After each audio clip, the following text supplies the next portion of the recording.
Namaste, guys. So, some of you guys were asking me, sir, how can we improve our French accent or pronunciation? So, what you guys need to do is just try to copy the accent of Président de la République. All right. When because when I was learning French language, I used to copy the accent of Nicolas Sarkozy or François Hollande. Apart from this thing,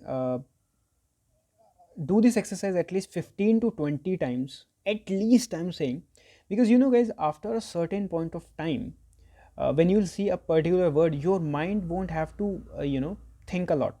You'll end up doing the correct pronunciation without thinking. So that's it. Do this exercise, and thank you. Namaste. Mes chers compatriotes de l'Hexagone et de l'Outre-mer, je tenais ce soir à m'adresser directement à vous. Et ce contact direct, c'est aussi celui auquel je tiens pour les temps qui viennent.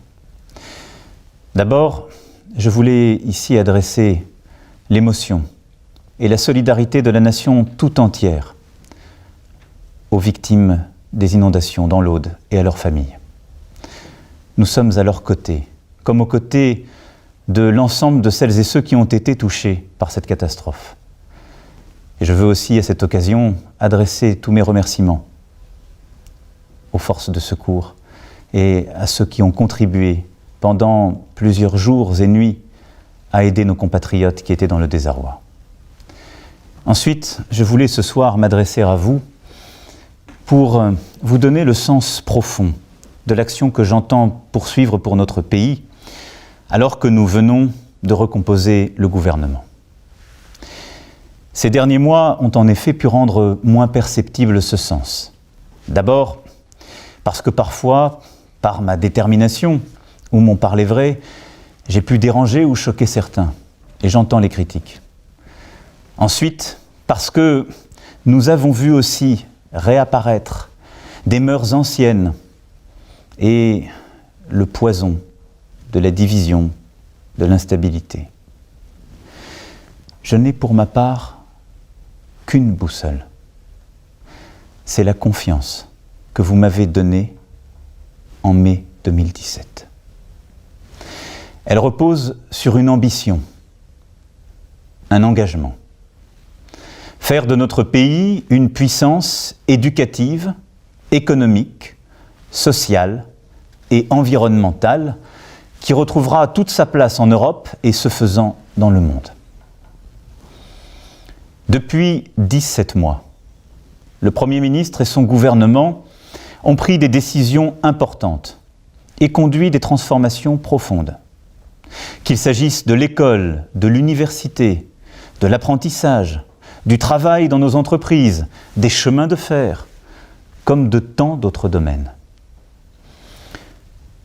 Souvenez-vous, il y a seulement un an, combien nous disaient sur tant de ces réformes que c'était impossible, que le pays allait être bloqué. Et pourtant, cela était fait. C'est pourquoi il n'y a aujourd'hui ni tournant, ni changement de cap ou de politique. Ce dont vous pouvez être sûr, au contraire, c'est qu'il y a une volonté d'action qui n'a rien perdu de son intensité et que cette volonté est aujourd'hui plus forte encore. Nous avons à transformer en profondeur l'État et nos fonctions publiques, parce que c'est ce que nos fonctionnaires et nos concitoyens attendent de nous, d'être exemplaires en la matière, d'avoir des services publics exemplaires. Nous devons aussi changer les règles de notre retraite pour qu'elles soient les mêmes pour tous les Français, parce que c'est à la fois plus juste et plus efficace. Nous devons aussi permettre à nos policiers et à nos gendarmes de mieux relever les défis du quotidien comme de la lutte contre le terrorisme, en leur donnant davantage de moyens, en simplifiant aussi les procédures du quotidien. Nous allons, dans les prochains mois, poursuivre ces changements profonds dans de nombreux secteurs et je ne veux pas ici les détailler. Alors je sais, mes chers compatriotes, qu'il y a de l'impatience et je la partage. Mais le temps que nous prenons est celui de nos institutions. Parfois nous l'avons bousculé. Nous n'avons jamais différé une décision qui pouvait être prise. Et je ne peux reprocher au gouvernement d'avoir pris des décisions, même si celles-ci auraient dû être parfois prises il y a 10 ans ou 20 ans. Progressivement, j'en suis sûr. Votre quotidien va s'améliorer car le gouvernement est sur la bonne voie. Et surtout, il s'est attaqué à la racine des problèmes. Mais aucune amélioration individuelle n'est possible, ni durable, si notre nation n'est pas plus forte. Je vous mentirais ce soir si je vous disais que nous pouvons aisément faire que chacun d'entre vous ait demain plus d'argent ou que chacun soit plus heureux. Non. Ce dont je suis le dépositaire, par votre choix, c'est du fait que nous ne sommes pas 66 millions d'individus séparés, mais bien une nation qui se tient par 1000 fils tendus.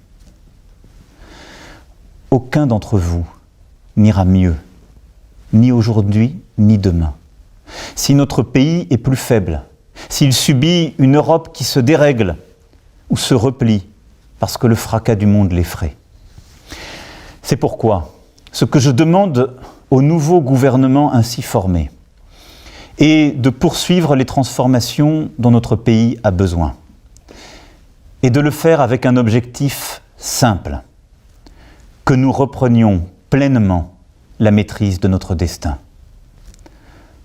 Cela ne se fera pas en un jour, mais il n'y a aucune fatalité. Je sais toutes les blessures de notre vieux pays, ses doutes, ses peurs et ses colères aussi.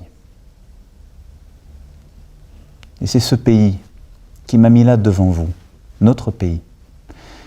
Et parce que je sais ces blessures, et je sais aussi le moment que nous vivons, nous devons d'être à la hauteur. Et je sais que l'esprit profond du peuple français a toujours été de ne pas se soumettre. Ne pas se soumettre à la tragédie écologique et faire des choix clairs et profonds pour changer notre manière de produire, de nous déplacer, de nous alimenter. Là aussi, il ne s'agit ni de dénoncer une tragédie, ni de rester dans l'immobilisme, mais de prendre des décisions profondes, inédites. Le gouvernement a commencé ces derniers mois. Et dans les semaines à venir, il aura des décisions structurantes et historiques à prendre. C'est la même ambition que je porterai en Europe. Ne pas se soumettre aux inégalités de destin, aux injustices profondes, celles dont on hérite et avec lesquelles on vit. Je sais que c'est ce que vous ressentez, vous aussi, dans votre quotidien. Ce sentiment d'être empêché, d'être en quelque sorte assigné à une place dans la société ou dans un quartier, parce qu'on est né là, avec tel prénom ou dans telle famille. Je ne me résous pas plus que vous à cela. Mais la manière d'y répondre, c'est précisément de poursuivre un projet ambitieux d'éducation, de transformation de notre société et de notre économie. Et c'est de changer en profondeur notre manière d'éduquer, de former tout au long de la vie et d'accompagner chacun, en particulier les plus fragiles. Ne pas se soumettre aux choix économiques et financiers d'autres puissances ou de grandes entreprises, c'est précisément poursuivre notre travail pour plus de souveraineté numérique, industrielle, économique, en France et en Europe. Ne pas se soumettre aux divisions qui minent notre pays par un travail de reconquête républicaine qui passe par la sécurité, les services publics, l'éducation, la culture et aussi une autre organisation des religions. Ne pas se soumettre au grand désordre contemporain des migrations en luttant contre les organisations criminelles et les trafiquants qui, chaque jour, se nourrissent de la misère des uns et alimentent la peur des autres. sur ce sujet aussi. Ne nous trompons pas d'ennemis. Nous vivons, mes chers compatriotes, une situation inédite, une époque nouvelle. Et nous serons jugés à l'aune de notre lucidité et de notre courage. Nous ne sommes plus aux temps innocents où l'on parlait de la fin de l'histoire et du tragique, et où l'horizon de la politique était en quelque sorte l'extension de la société de consommation. Non. Le monde se fracture, de nouveaux désordres apparaissent, et l'Europe bascule presque partout vers les extrêmes, et à nouveau cède au nationalisme. Ceux qui ne voient pas ce qui est en train de se passer partout autour de nous décident implicitement d'être les somnambules du monde qui va. Je ne m'y résous pas. Et nous ne devons pas nous y résoudre. Nous devons regarder en face ce monde tel qu'il est. C'est pour cela que je demande au gouvernement d'agir en ayant conscience de ce moment et de prendre pour ce faire des décisions vigoureuses afin que notre pays conserve cette maîtrise de son destin. Cela exige de ma part, comme de la part du gouvernement, de l'écoute, du dialogue, et cela exige de s'appuyer sur toutes les forces du progrès et de la réforme. Les associations, les élus locaux dans tous nos territoires, et en particulier nos maires, qui sont les premiers porteurs de la République du quotidien. Nous avons besoin, en ces temps troubles, de toutes les énergies de la nation et de toutes les bonnes volontés. Je crois, mes chers compatriotes, dans ce ressaisissement de notre nation.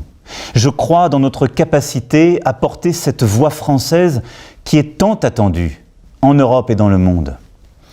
Je crois dans ce projet que je veux porter en Europe, et c'est pour cela que je souhaite aussi le rassemblement le plus large. Je crois dans ce projet que j'irai porter auprès de chacun d'entre vous. J'ai confiance en vous, en nous, en notre patrie.